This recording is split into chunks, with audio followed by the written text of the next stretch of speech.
کوئی effective diplomacy نہیں کر سکتے.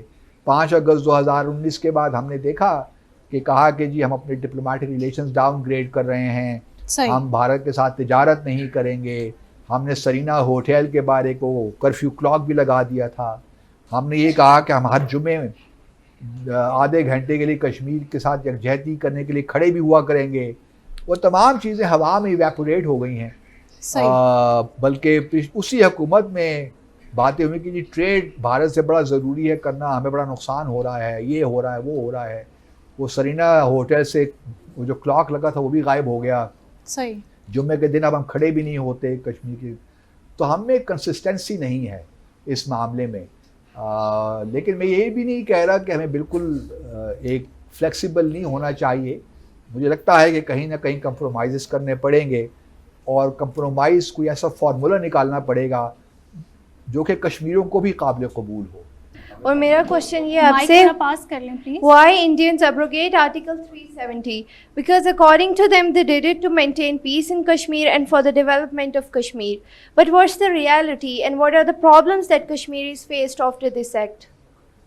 دیکھیے جموں اور کشمیر کی ریالٹی بڑی کلیئر ہے. 370 جو ہے آرٹیکل 370 اور 35A وہ تو بی جے پی کے الیکشن مینیفیسٹو میں بھی تھا. 2014 میں جب الیکشن لڑا تھا نا تو اس وقت بھی تھا کہ ہم یہ جو خصوصی حیثیت ہے مقبوضہ جموں اور کشمیر کی ہم سے لے لیں گے. دیکھیے مقبوضہ جموں اور کشمیر کی خصوصی حیثیت تو امپورٹنٹ ہے ہی ہے, لیکن اصل معاملہ 35A کا ہے, آرٹیکل 35A کا ہے. کیونکہ اگر آپ جموں اور کشمیر ریاست کی تاریخ دیکھیے تو 1927 میں جب پاکستان اور بھارت بنے بھی نہیں تھے تو ایک سبجیکٹ لا تھا 1927 کا جو کہ مہاراجہ ہری سنگھ کے زمانے کا تھا. اور وہ لا یہ کہتا تھا کہ کوئی بھی نان کشمیری کشمیر میں آ کے سیٹل نہیں ہو سکتا, یہاں پراپرٹی نہیں خرید سکتا, یہاں پہ پولیٹیکل پروسیس میں حصہ نہیں لے سکتا, and so on and so forth. تو جو 35A کو نکالا ہے نا وہ اس بات کے لیے ہے کہ جو بھارتیوں کو آ کر یہاں پہ سیٹل کریں کشمیر میں, تاکہ جو مسلم اکثریت علاقہ ہے اس کو مسلم اقلیت علاقے میں تبدیل کر دیا جائے. سر میرا ایک سوال یہ ہے کہ آپ نے ریزائن دیا تھا 2017 اور اس کو بھی ذرا ڈسائفر کیجئے گا. مجھے مطلب یہ ایک محسوس ہوا کہ مجھے یہ کہا گیا کہ آپ آئیے اسلام آباد, دہلی سے واپس اسلام آباد تشریف لائیے اور اپنے جو جونیئر ہے اس کے ساتھ اس کے انڈر کام کیجیے. وہ میرے لیے قابل قبول نہیں تھا. میں نے کہا کہ جی پھر مجھے معاف کیجیے, میں پھر فوراً سروس چھوڑ ہی دیتا ہوں, جان چھڑائیے اس سے. Sir, my question is regarding the economies about both Pakistan and India. Sir, you have served there and you have observed their culture and their policies and their government and politics. So, sir, we can see that the Indian economy is significantly growing these days, and they are among top 5 economies. So, sir, what are the cause of our economy that they are worse? Pakistan's economy is not, I mean, I do see problems, serious problems in our economy. لیکن the question remains کہ اگر ہم بھارت سے بہت آگے تھے. اگر آپ دیکھیے 60s 80s میں ہم بھارت سے, ہماری اکانومی, ہماری پر کیپٹل انکم بھارت کی سے زیادہ تھی. اور آج بھی ان کی اگر اکانومی جی ڈی پی ہے $3.8 ٹریلین اور وہ 2030 تک یا 2029 تک $5 ٹریلین کی اکانومی بننا چاہتے ہیں, تو کوئی بہت بڑی بات نہیں ہے. کیونکہ ان کی جو آبادی ہے 1.4 billion is the largest country in terms of population. تو ہم ابھی بھی کیچ اپ کر سکتے ہیں کیونکہ پر کیپٹل انکم میں کوئی زیادہ فرق نہیں ہے بھارت اور انڈیا میں. وہ اگر ہم اپنی اکانومی کو لیٹ سے 7 سے 8% گروتھ ریٹ پہ لے آتے ہیں تو آپ یقین جانیے کہ آپ کے جو لوگ ہیں ہماری پر کیپٹل انکم ان سے زیادہ ہو سکتی ہے ود ان 5 to 10 years. ٹھیک ہے ہماری وہ جی ڈی پی اس طرح نہیں ہوگی. اگر ہماری جی ڈی پی 2 ٹریلین بھی ہو جاتی ہے یا 1.5 ٹریلین بھی ہو جاتی ہے تو we would be far better off than Indians. لیکن انڈیا میں اگر آپ جائیں نا تو یہ تو آپ کو بہت ہر جگہ لگتا ہے کہ بہت, وہاں پہ آپ جو ہی نیو دہلی کے ایئرپورٹ پہ اتریں تو اس طرح بھی لمبے لمبے لانگ سلمز, اس طرح بھی سلمز, لوگ سڑکوں پہ غریب سوئے ہوئے ہیں. ابھی پاورٹی بہت زیادہ ہے انڈیا میں. اکانومی کا ان کا جو سب سے میں سمجھتا ہوں جو اسٹرانگ پوائنٹ ہے وہ ان کا ایجوکیشن ہے. Education institutions are very good, اس میں کوئی شک نہیں ہے, ان لوگوں نے ایجوکیشن میں انویسٹ بھی کیا ہے. آپ اگر کسی انڈین سے بات کریں, ٹیلی ویژن پہ بھی آپ دیکھیں تو بڑے آرٹیکولیٹ ہیں لوگ, بات کرتے ہیں, سنتے ہیں, تو ایک کلچر انہوں نے ڈیولپ کیا ہے ایجوکیشن کا. Sir, my question is, as India trying to become permanent member of UNSC, as inculcating its G4 model, so hypothetically, if it's become a permanent member, so it's probably try to veto every resolution that passed favor of Pakistan. So why not we try to make LOC as a permanent border, because due to settler colonization India in Jammu and Kashmir.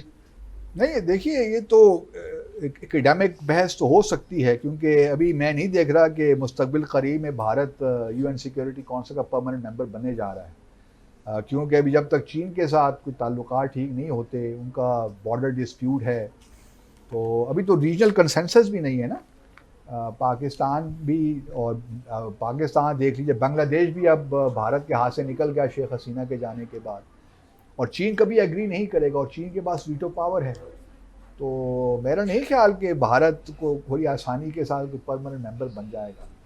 لیکن اگر بھارت کو, جب میں وہاں پہ تھا تو میں اکثر اجیت دوول سے بھی یہی کہتا تھا اور جے شنکر سے بھی یہی کہتا تھا کہ دیکھیے, آپ کو اگر اپنی ورلڈ ایسپریشنز ریئلائز کرنی ہیں تو آپ کے لیے فنڈامنٹل چیز ہے کہ اپنے جو ڈسپیوٹس ہیں پاکستان کے ساتھ, نیپال کے ساتھ یا چین کے ساتھ, یہ پہلے ختم کرنے ہوں گے, تب کہیں جا کے آپ کوالیفائی کریں گے. اور پھر آپ خود UN سیکیورٹی کونسل کی قراردادوں کے خلاف کام کر رہے ہیں, ان کو امپلیمنٹ نہیں ہونے دے رہے, تو ہم آپ کو UN سیکیورٹی کونسل کا ممبر کیوں بنائیں؟ پھر دیکھیے, صرف انڈیا کا معاملہ نہیں ہے, ادھر جرمنی بھی چاہ رہا ہے کہ بنے. اب جرمنی کو اگر آپ بناتے ہیں تو یورپ میں سے 4 پھر UN سیکیورٹی کونسل کے ممبر ہو جائیں گے. UK کی اب کوئی ریلیونس نہیں رہی, وہ ابھی بھی P5 کا ممبر ہے. فرانس کے بھی حالات خراب ہیں, رشیا ویسے ہی. تو UN سیکیورٹی کونسل کو جو اصلاحات کا ایشو ہے ابھی بہت دور ہے.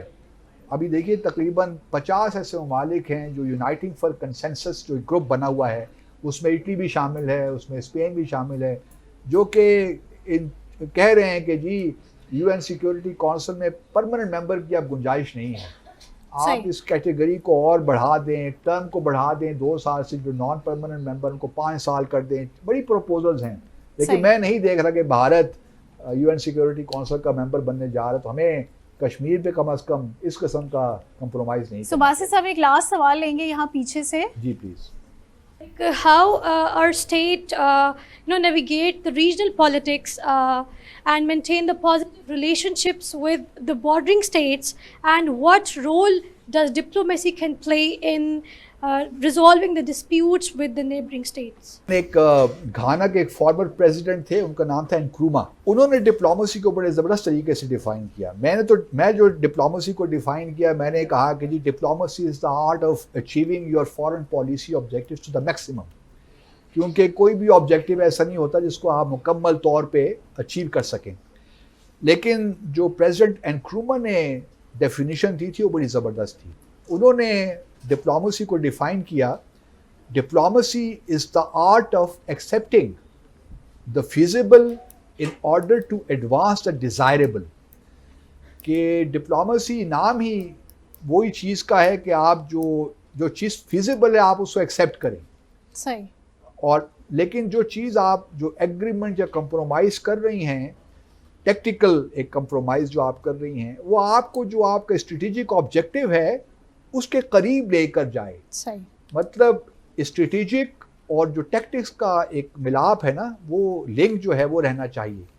بہت سارے سوالات ہیں ابھی بھی ہماری یوتھ کے مائنڈ میں. ہم نے کوشش کی کہ اس کو ایک پروجیکشن دی جائے ABN کے پلیٹ فارم سے, لیکن اسی کے ساتھ ہی آج کے پروگرام کا وقت یہاں اختتام پذیر ہوا چاہتا ہے. آپ سے ملاقات ہوگی انشاءاللہ نیکسٹ پروگرام میں بہت سارے مزید انٹرسٹنگ ٹاپکس کے ساتھ. ٹل دین ٹیک کیئر. اللہ حافظ.